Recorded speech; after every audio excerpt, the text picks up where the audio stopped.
Memórias Póstumas de Brás Cubas, escrito por Machado de Assis e publicado em 1881, é uma obra seminal da literatura brasileira. Considerado um dos primeiros romances realistas do Brasil, o livro é inovador, tanto na forma quanto no conteúdo, e se destaca pela abordagem irônica, pessimista e crítica da sociedade do século XIX. Contexto literário. A obra marca a transição do romantismo para o realismo na literatura brasileira. Enquanto o romantismo era caracterizado por idealizações amorosas e heróis virtuosos, o realismo se concentra em retratar a realidade de forma crua, muitas vezes explorando o lado negativo da natureza humana. Machado de Assis foi um dos pioneiros dessa mudança, e Memórias Póstumas de Brás Cubas é um dos primeiros exemplos de um protagonista anti-herói, sem as características nobres típicas do romantismo. Estrutura. O romance é composto de 160 capítulos curtos, sendo que muitos desses capítulos são extremamente breves, alguns com apenas uma ou duas frases. Essa estrutura fragmentada e aparentemente desordenada reflete a própria ideia de que a vida de Brás Cubas, o narrador, não seguiu uma trajetória linear ou de sucesso, mas foi marcada por fracassos, futilidades e desencantos. Enredo completo. O protagonista, Brás Cubas, narra sua própria história e a partir de uma perspectiva única. Ele já está morto. Desde o início, ele se refere ao livro como Memórias Póstumas, ou seja, escritas após a sua morte. Esse ponto de vista oferece-lhe uma liberdade narrativa e uma ironia única, já que ele não precisa se preocupar com as convenções da vida. Seu relato é permeado por digressões, reflexões filosóficas e comentários mordazes sobre a sociedade brasileira do século XIX. Infância e juventude. Brás Cubas nasceu em uma família rica no Rio de Janeiro, cercado de privilégios, e cresceu mimado por sua mãe, enquanto seu pai alimentava grandes expectativas para ele. Desde pequeno, Brás é um jovem vaidoso e irresponsável.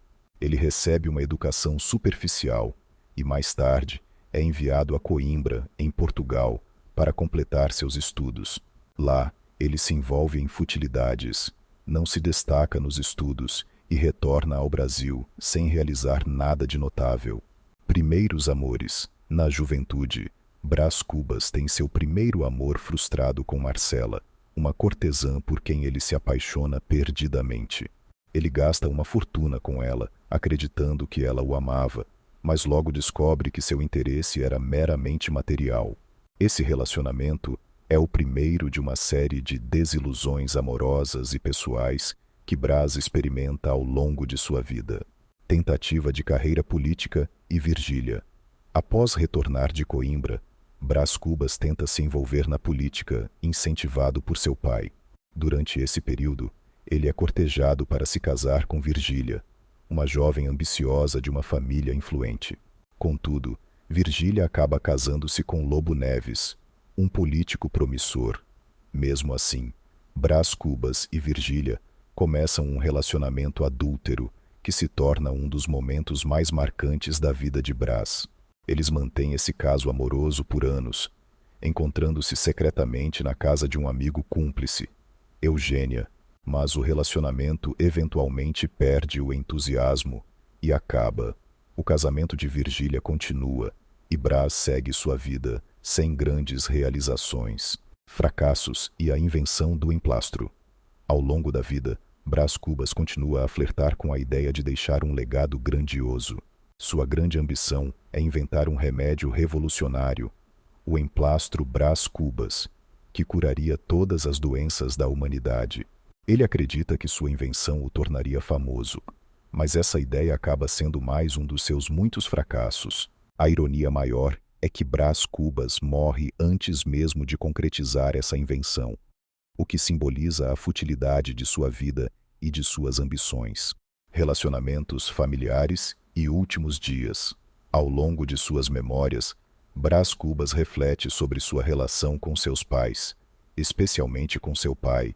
que o pressionava a se casar e seguir uma carreira de sucesso. Ele também menciona sua irmã Sabina e seu cunhado, Cotrim, com quem tem uma relação fria. Nos últimos anos de sua vida, ele começa a refletir mais sobre a velhice e a morte, mas nunca deixa de lado seu tom irônico e cínico. Brás Cubas morre em decorrência de uma febre, sem deixar herdeiros, sem grandes amores duradouros e sem ter realizado nenhuma obra notável. Ao contrário do que muitos romances convencionais fariam, Machado de Assis não tenta dar um sentido redentor à vida de Brás Cubas.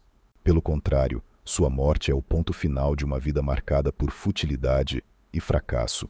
Ele conclui suas memórias com a famosa frase: "Não tive filhos, não transmiti a nenhuma criatura o legado da nossa miséria." Personagens principais: Brás Cubas, o protagonista e narrador, que conta sua história do além-túmulo. Ele é vaidoso, egoísta e preguiçoso, mas também profundamente cínico e irônico, características que o tornam um anti-herói clássico.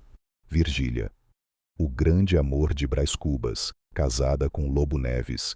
Ela é ambiciosa e também fútil, envolvendo-se com Brás em um relacionamento adúltero. Marcela, o primeiro amor de Brás Cubas, uma cortesã que o seduz e o explora financeiramente. Sua relação com Brás simboliza a superficialidade e o interesse material presentes nas relações da elite da época.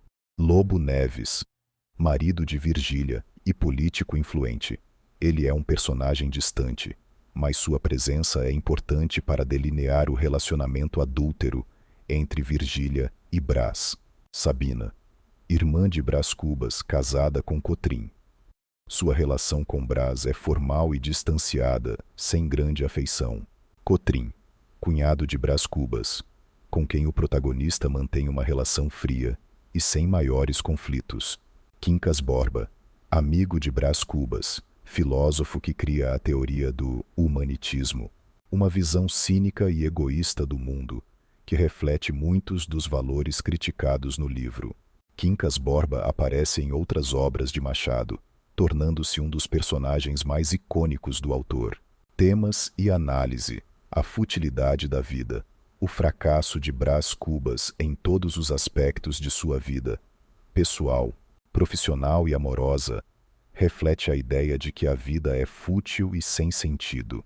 Sua morte, sem deixar legado, é a culminação dessa visão pessimista, crítica à sociedade brasileira.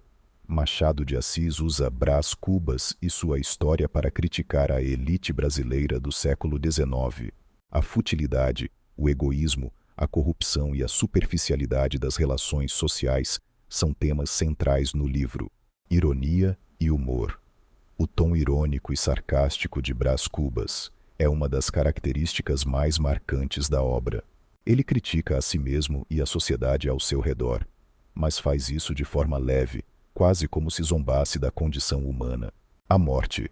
A morte é um tema recorrente no livro, mas ao contrário de outras narrativas que tratam a morte como algo trágico ou transcendental, em Memórias Póstumas, ela é banalizada.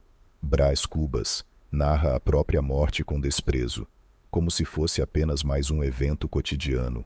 O pessimismo filosófico, a visão de mundo de Brás Cubas, é profundamente cética e pessimista, influenciada pelas ideias filosóficas do século XIX, como as de Schopenhauer.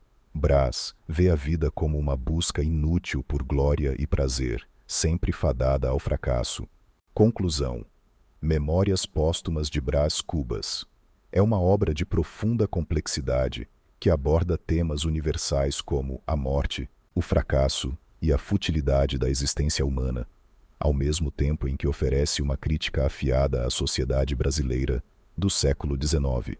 Com seu estilo inovador e o uso magistral da ironia, Machado de Assis construiu um romance que desafia as convenções narrativas e filosóficas de sua época, permanecendo relevante e fascinante até os dias de hoje.